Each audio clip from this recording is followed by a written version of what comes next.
अपने दैनिक जीवन में बहुत सारी क्रियाएं देखी होगी, जैसे किशमिश है। किशमिश को अगर पानी में रखा जाता है तो थोड़ी देर बाद किशमिश क्या हो जाती है, फूल जाती है। इसके अलावा चने, मटर, इनको अगर आप पानी में डालोगे तो ये भी फूल जाते हैं। मुरझाए हुए जो हमारे फ्लावर होते हैं, जो फूल होते हैं मुरझाए हुए, अगर उन्हें आप पानी में डालोगे तो वो भी थोड़ी देर बाद क्या हो जाते हैं, ताजा हो जाते हैं, खिल जाते हैं। तो इन सब का कारण क्या है? देखिए बच्चों, इन सब का कारण परासरण है। क्या है? परासरण है। देखिए जो हम लोगों ने अभी बात की, किशमिश की बात की, या चने या मटर के बारे में हम लोगों ने बात की, या फूलों के बारे में हम लोगों ने बात की, ये सब अर्धपारगम्य झिल्ली से परिबद्ध रहते हैं। यानी इनके चारों तरफ जो एक पतली सी लेयर, पतली सी झिल्ली पाई जाती है, वो अर्धपारगम्य झिल्ली पाई जाती है। और इस अर्धपारगम्य झिल्ली के कारण ही इनमें क्या होता है, जल अंदर प्रवेश कर जाता है। तो चलिए अब हम देखते हैं कि परासरण होता क्या है। ये कहा जाता है कि जब अर्धपारगम्य झिल्ली के द्वारा किसी विलयन और विलायक को पृथक किया जाता है तो जो विलायक होता है या जो विलायक के कण होते हैं वो विलायक से विलयन की ओर जाने की कोशिश करते हैं, या ये कह सकते हैं कि जो विलायक के कण होते हैं वो शुद्ध विलायक से विलयन की ओर प्रवाहित होते हैं, और इसी प्रक्रम को परासरण कहा जाता है। और यह क्रिया तब तक चलती रहती है जब तक की सांद्रता दोनों तरफ बराबर ना हो जाए। तो देखिए क्या होता है, ध्यान दीजिएगा। देखिए किसी परासरण झिल्ली के एक ओर शुद्ध विलायक तथा दूसरी ओर विलयन को रखा जाए तो विलायक के अणु झिल्ली में से होकर विलयन में पहुंचते हैं। मैंने अभी भी आपको बताया कि जब भी किसी शुद्ध विलायक को और विलयन को अर्धपारगम्य झिल्ली के द्वारा पृथक किया जाता है तो जो विलायक के कण है वो विलायक से विलयन की ओर प्रवाहित होते हैं। ठीक है, आगे देखिए। तथा दोनों ओर समान सांद्रता उत्पन्न करने का प्रयत्न करते हैं, इसे ही क्या कहते हैं, परासरण कहते हैं।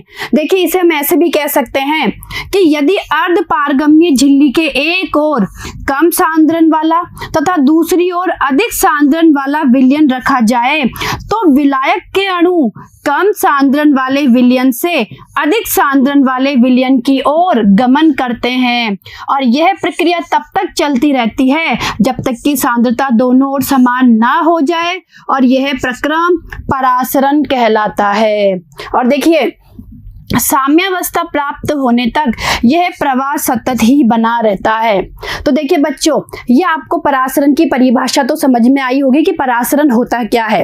अब यहाँ पे मैं आपको थोड़ा सा अर्धपारगम्य झिल्ली के बारे में बताना चाहती हूँ। देखिए बच्चों, जो ये अर्धपारगम्य झिल्ली होती है जिसे सेमी परमिएबल मेम्ब्रेन भी कहा जाता है, ये चयनात्मक पारगम्य होती है। कहने का मतलब है ये अपने अंदर से विलायक के कणों को तो गमन करने देती है। कहने का मतलब है कि जो विलायक है उसके अवयवी कण या विलायक के कण तो इसमें से आर पार जा सकते हैं, लेकिन जो विलेय है, विलेय के कण इसमें से गमन नहीं कर सकते। तो ये कैसी हुई, चयनात्मक पारगम्य हुई।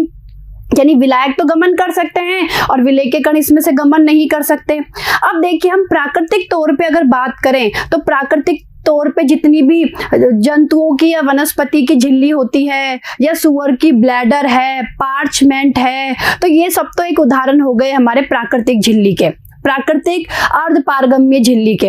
लेकिन अगर हम लोग बात करें संश्लेषित अर्धपारगम्य झिल्ली की बात करें तो वो बनी होती है सेलुलोज एसीटेट की, या हम इसके लिए सेलोफोन भी कह सकते हैं, सेलोफेन की बनी हुई होती है। अब देखिए जो ये अर्धपारगम्य झिल्ली होती है, तो देखिए बच्चों अर्धपारगम्य झिल्ली में छोटे छोटे अति सूक्ष्मदर्शी छिद्र पाए जाते हैं जिन्हें हम रंध्र भी कह सकते हैं। यानी छोटे छोटे रंध्र और छिद्र पाए जाते हैं, और इन रंध्र और छिद्रों में से केवल विलायक के कण ही आर पार जा सकते हैं।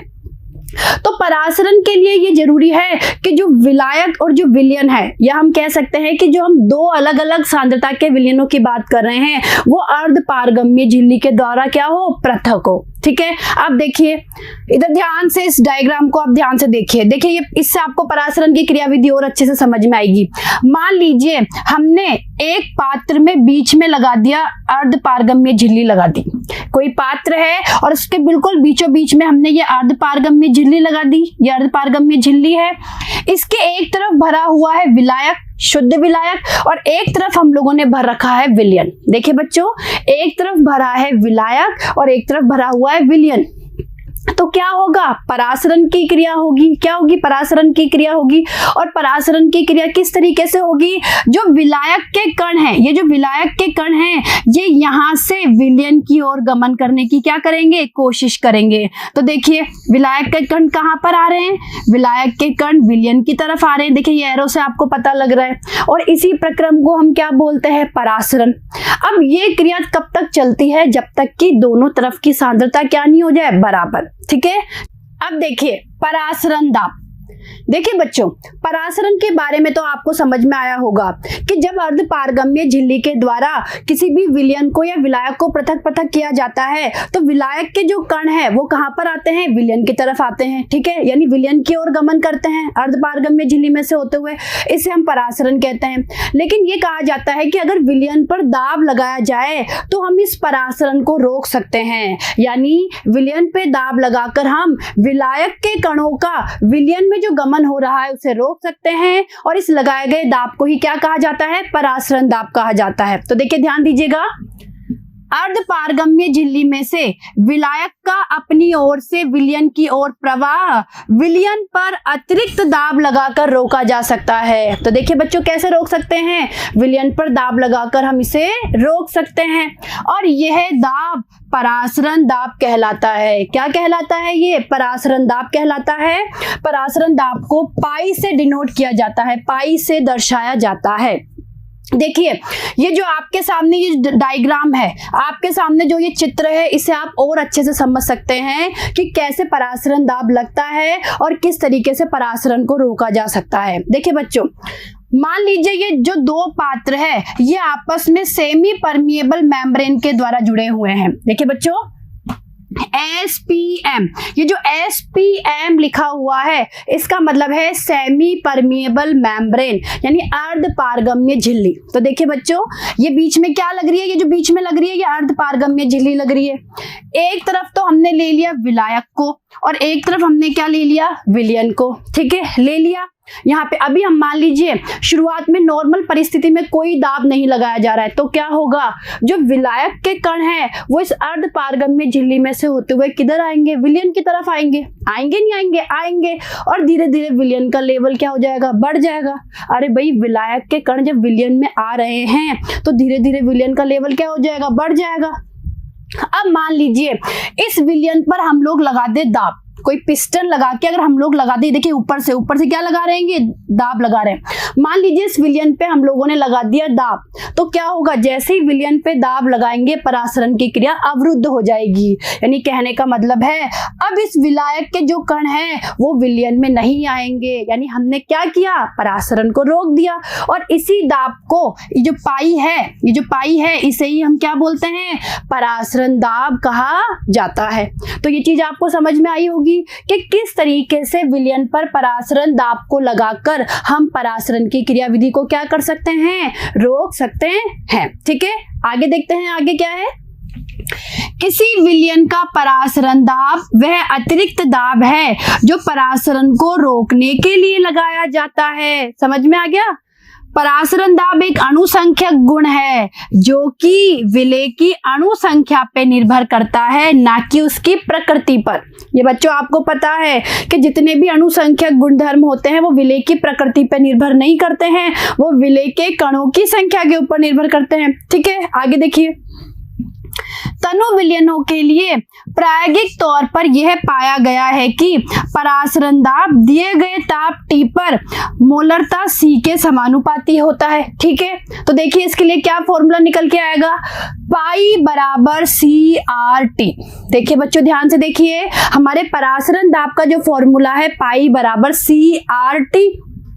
पाई आप लोगों को पता है परासरण दाब है, और R यहाँ पे गैस स्थिरांक है, और T ताप है, और C हम लोग जो मोलरता की बात कर रहे थे। अब आपको पता है मोलरता क्या होती है, मोलरता होती है विलेय के मोलों की संख्या बटा आयतन होती है। तो चलिए हम C का मान रख देते हैं, तो C की जगह हम लोग रख देंगे N2/V। क्या रख देंगे, N2/V। N2 क्या है, देखिए N2 है विलेय के मोलों की संख्या, V क्या है, विलयन का आयतन, R आप लोगों को पता है गैस स्थिरांक है, और T क्या है, ताप है। अब यदि मान लो M2 विलेय का मोलर द्रव्यमान हो और W2 विलेय की मात्रा हो। देखिए बच्चों, अगर M2 से तो मैं डिनोट करूं विलेय के मोलर द्रव्यमान को, और W2 से मैं प्रदर्शित करूं विलेय की मात्रा को, तो मैं N2 की जगह क्या लिख सकती हूँ, W2 अपॉन M2 लिख सकती हूँ। अरे भाई N मोलों की संख्या है, और मोलों की संख्या आपको पता है ग्राम में मात्रा बटा मोलर द्रव्यमान इसके बराबर होती है, तो मैं N2 की जगह W2 अपॉन M2 रख सकती हूँ। तो देखिए यहाँ पे हम वैल्यू पुट करेंगे तो ये हो जाएगा पाई बराबर W2 upon M2 upon VRT, और हमारा क्या सूत्र निकल के आया, पाई बराबर W2 RT अपॉन M2V। ये हमारा फॉर्मूला निकल के आया, नहीं आया, देखिए ये हमारा परासरण दाब का फॉर्मूला निकल के आया है। देखिए बच्चों ध्यान से, परासरण दाब का फॉर्मूला निकल के आया है पाई बराबर W2 RT M2V। अब इस V को अगर मैं उधर ले जाती हूँ, V को उधर ले जाती हूँ, तो ये हो जाएगा पाई V बराबर W2 RT अपॉन M2। होगा नहीं होगा, तो देखिए इधर ध्यान से देखिए, ये सूत्र निकल के आ गया, पाई V बराबर W2 RT upon M2। Clear है, आगे देखिए, अतः W2 T पाई और V अगर ज्ञात हो तो हम विलेय का मोलर द्रव्यमान क्या कर सकते हैं, ज्ञात कर सकते हैं। देखिए बच्चों, हम यहाँ से ये जो M2 है विलेय का मोलर द्रव्यमान है वो ज्ञात कर सकते हैं, और हमारा क्या सूत्र हो जाएगा, देखिए M2 को इधर ले आएंगे तो M2 बराबर W2 RT upon pi V हो जाएगा। इस सूत्र की सहायता से हम क्या निकाल सकते हैं, विलेय का मोलर द्रव्यमान निकाल सकते हैं। आगे देखिए, परासरण दाब मापन विलेयों के मोलर द्रव्यमान ज्ञात करने की प्रचलित विधि है। जो ये परासरण दाब मापन विधि है ना, ये विलेय के मोलर द्रव्यमान को ज्ञात करने की बहुत ही प्रचलित विधि है। और देखिए बच्चों, ये कहा जाता है कि जितने भी वृहद अणु होते हैं, वृहद अणु का मतलब है जैसे प्रोटीन है या बहुलक है, तो उनके जो मोलर द्रव्यमान है वो परासरण दाब मापन विधि के द्वारा ही ज्ञात किए जाते हैं। ठीक है, चलिए आगे बढ़ते हैं। आगे हमारे पास यहाँ पे 3 प्रकार के विलयन निकल के आएंगे। देखिए, परासरण दाब के आधार पर 3 प्रकार के विलयन है, समपरासरी विलयन, अति परासरी विलयन और अल्प परासरी विलयन। तो हम इनके बारे में समझ लेते हैं। देखिए, समपरासरी विलयन क्या होते हैं, दिए गए ताप पर समान परासरण दाब वाले 2 विलयन समपरासरी विलयन कहलाते हैं। कहने का मतलब है बच्चों, अर्ध पारगम्य झिल्ली के द्वारा जो पृथक पृथक दोनों विलयन हैं, अगर उन दोनों विलयनों का परासरण दाब समान है तो उसे हम क्या बोलेंगे, समपरासरी विलयन। क्लियर है। ऐसे विलयनों को अर्ध पारगम्य झिल्ली द्वारा पृथक करने पर उनके मध्य परासरण नहीं होता है। तो समपरासरी जो विलयन होते हैं उनके मध्य परासरण नहीं पाया जाता है। आगे देखिए, अति परासरी विलयन क्या होता है, दिए गए ताप पर असमान परासरण दाब वाले 2 विलयनों में से जिसका परासरण दाब अधिक होता है उसे अति परासरी विलयन कहते हैं। देखिए बच्चों, हम लोगों ने अर्ध पारगम्य झिल्ली के द्वारा 2 विलयनों को पृथक कर दिया। अब उन दोनों विलयनों में से जिसका परासरण दाब ज्यादा होगा उसको अति परासरी विलयन कहेंगे, और जिसका परासरण दाब कम होगा उसे अल्प परासरी विलयन। तो देखिए, अधिक असमान परासरण दाब वाले 2 विलयनों में से जिसका परासरण दाब अधिक होता है वो कहलाता है अति परासरी। और आगे देखिए, अल्प परासरी क्या होता है, दिए गए ताप पर असमान परासरण दाब वाले 2 विलयनों में से जिनका परासरण दाब कम होता है, 2 विलयनों में से जिसका परासरण दाब कम होता है उसे अल्प परासरी विलयन कहते हैं। तो ये चीज आपको समझ में आई होगी कि समपरासरी विलयन क्या होता है, अति परासरी विलयन क्या होता है और अल्प परासरी विलयन क्या होता है। अब एक उदाहरण से इन तीनों को समझ लेते हैं। देखिए बच्चों, जो रुधिर कोशिका होती है, देखिए रुधिर कोशिका में स्थित द्रव का परासरण दाब 0.9% द्रव्यमान बटा आयतन। द्रव्यमान बटा आयतन प्रतिशत की बात कर रहे हैं। द्रव्यमान आयतन प्रतिशत सोडियम क्लोराइड के विलयन के समान होता है। यानी हमारी जो ब्लड सेल्स होती है, जो रुधिर कोशिकाएं होती है, उनमें जो द्रव होता है वो द्रव 0.9% वेट बाय वॉल्यूम जो NaCl का विलयन है, ये हम बात कर रहे हैं NaCl का विलयन। देखिए बच्चों, हम NaCl की बात कर रहे हैं तो 0.9% द्रव्यमान बटा आयतन का जो NaCl का विलयन है उसके बराबर होता है। क्लियर है? अब मान लीजिए इस विलयन को, ये 0.9% और ये W/V द्रव्यमान बटा आयतन जो NaCl है उसको अगर शिराओं में इंजेक्ट किया जाता है तो बहुत सुरक्षित रहता है, क्योंकि क्या है भाई, दोनों का परासरण दाब भी क्या है, बराबर है। तो यानी ये दोनों क्या होंगे, समपरासरी विलयन होंगे और इसमें किसी भी प्रकार का परासरण नहीं होगा। तो देखिए, क्योंकि ये दोनों क्या होते हैं, समपरासरी विलयन होते हैं, यानी कहने का मतलब है 0.9% द्रव्यमान बटा आयतन जो NaCl का विलयन है वो हम रुधिर कोशिकाओं में इंजेक्ट कर सकते हैं, कोई समस्या नहीं होगी, क्योंकि दोनों समपरासरी है। आगे देखिए, लेकिन यदि 0.9% द्रव्यमान बटा आयतन NaCl से अधिक सोडियम क्लोराइड विलयन में, यानी इससे अधिक प्रतिशतता वाला अधिक सोडियम क्लोराइड विलयन में रुधिर कोशिकाओं को रख दिया जाता है तो जल कोशिकाओं से बाहर निकल आता है। देखिए बच्चों, अब क्या होगा, अगर 0.9% जो द्रव्यमान बटा आयतन NaCl है उससे अधिक सांद्रता के विलयन में हम लोगों ने अगर रुधिर कोशिकाओं को रख दिया तो देखिए क्या होगा, जल कोशिकाओं से बाहर निकल जाता है और वे संकुचित हो जाती है। क्यों हो जाती है?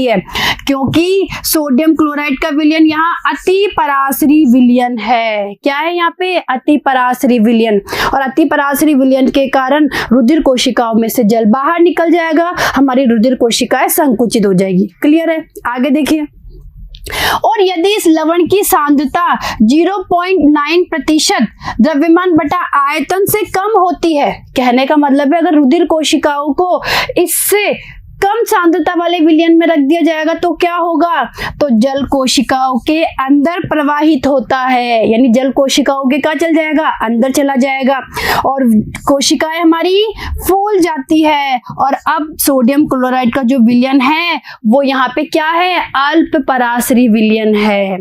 तो इस उदाहरण से आपको समपरासरी, अति परासरी और अल्प परासरी तीनों तरीके के जो विलयन है वो समझ में आए होंगे। चलिए आगे बढ़ते हैं।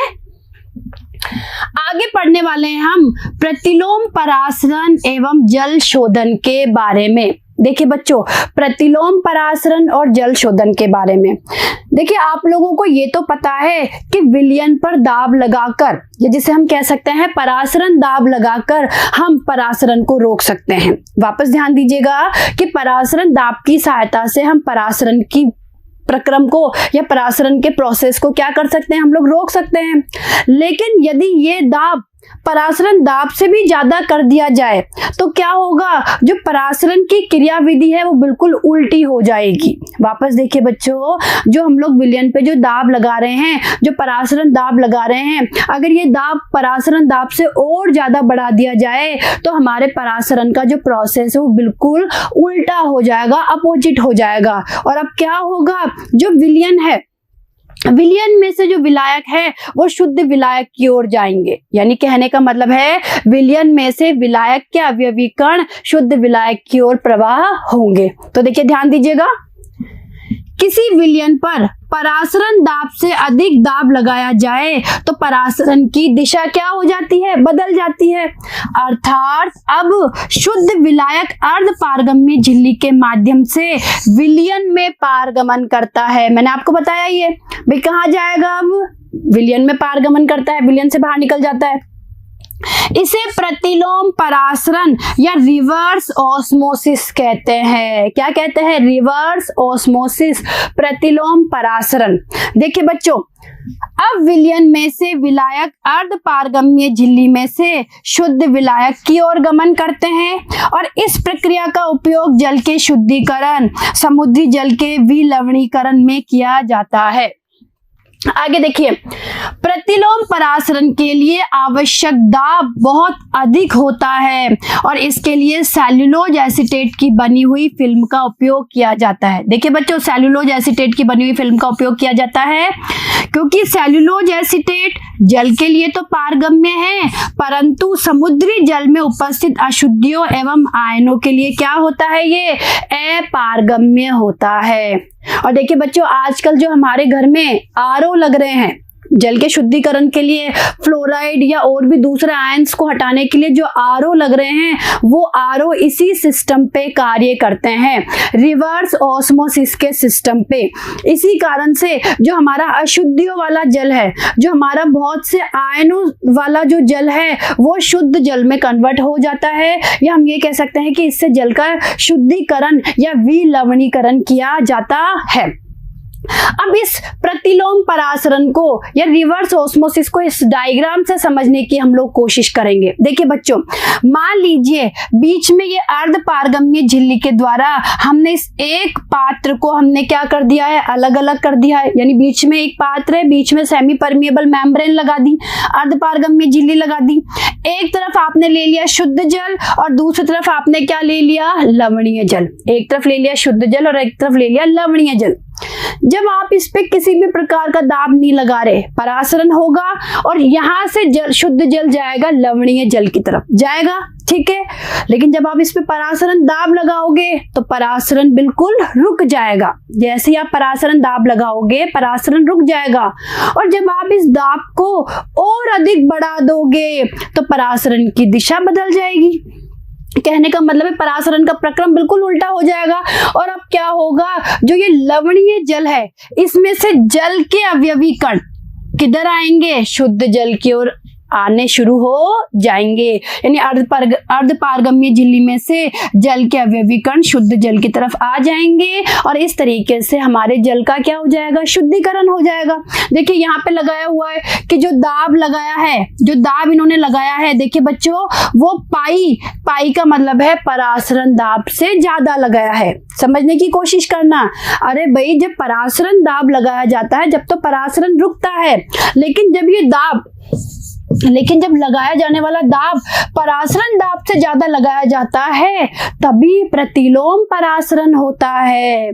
तो ये चीज आपको समझ में आई होगी कि किस तरीके से प्रतिलोम परासरण होता है। यानी कहने का मतलब है जो दाब है वो परासरण दाब से ज्यादा होना चाहिए। और इसका उपयोग मैंने आपको बता ही दिया है भाई, समुद्री जो जल है उसके विलवणीकरण में या हमारे जल के शुद्धिकरण में। और हमारे सबके घरों में जो आजकल आरओ लग रहा है वो इसी सिस्टम पे कार्य करता है। ठीक है बच्चों, तो आज का जो टॉपिक है परासरण दाब और उसी से संबंधित प्रतिलोम परासरण आपको बहुत अच्छे से समझ में आया होगा।